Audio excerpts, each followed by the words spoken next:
I observed your life post your marriage in a way because you have been my HOD.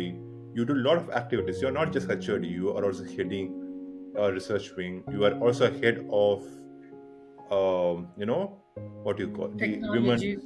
technology. You're also leading as a head of this uh, Women's cell, entrepreneur women's, cell. yeah, exactly, entrepreneur cells and everything. Or hostels. You are also heading the role as a deputy warden for women hostel. Everything else. And then I had a question: how did you get so much of time to do all these activities? Like how your love life contributed to that. Can you tell that from the footstep of a love life to preserve your individuality and space? Something more on that.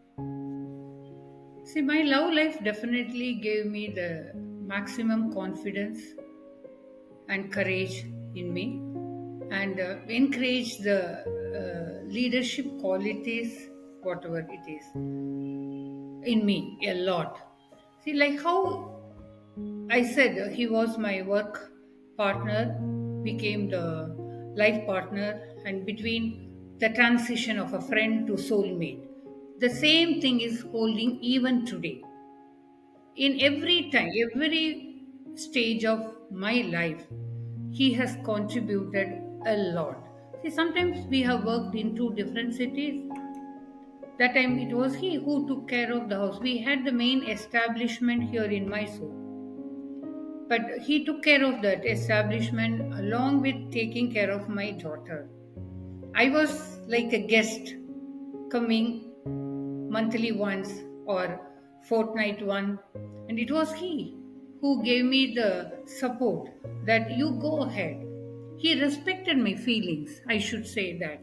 He gave me 100% freedom. He gave me 100% encouragement to do whatever I want.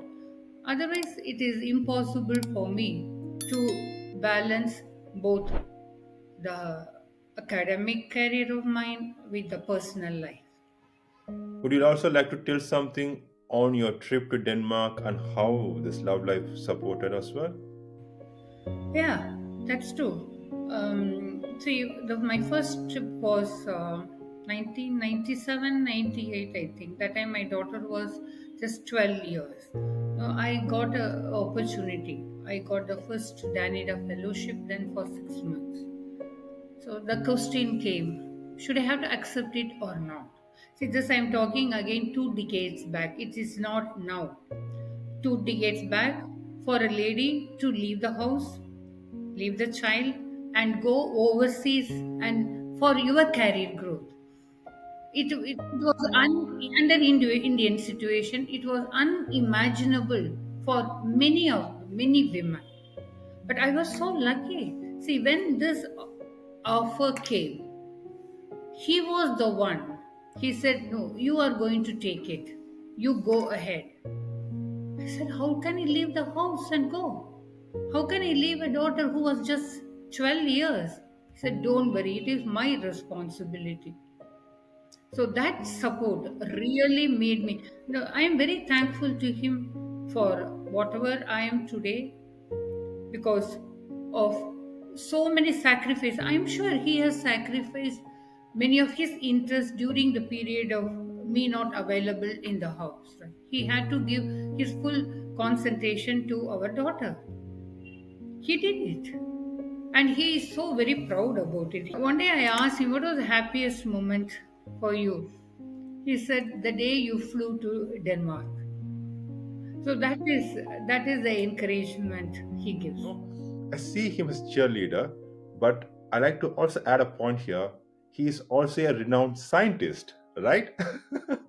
Yeah, he is a microbiologist. He's a food microbiologist. He retired. He was heading the food microbiology department in the central organization CFTRA here in Mysore. Exactly. He's a scientist. He's a scientist, and he's such a supportive husband. That's an astonishing factor. He used to support me in when I was working in Banariam, and also I used to send my students to CFTRA for a training or for doing project. That time he was heading the microbiology department there, and I was heading the biotechnology department in Bannari Amman Institute. He used to encourage a lot, and you know what the students used to come back and tell me, Madam, he is more friendly than you. Yeah, we will talk on that specific friendly part at the end. I have a special session for it. This entire episode, it was quite again a modernized version of love story, given the timeline of your life, to be honest. And you will have, you just find it okay, it's just love, it just happened. But it has a very good, a very important message even for its contemporary life. As a life coach, I also just coach on relationships to a couple of my near and dear ones and the clients. You know what? You don't believe me. I coach them on the personal life. Whatever you speak, being support that's something lagging. There's always an ego clash. This one-sided, dominant. I always speak about it, but that's something you lived it. That's something makes you even more endearing. Post the conversation offline, I spoke with my sister. Hey, see what a wonderful thing. Is there something you can just adopt your, love life as well? She's married, still I call it as love life. And she also inspired from your love life. Again, I stress on this specific point because this is how we spread our sparks across. Thank you so much. I think this is going to be a big, big, big bang news for people across.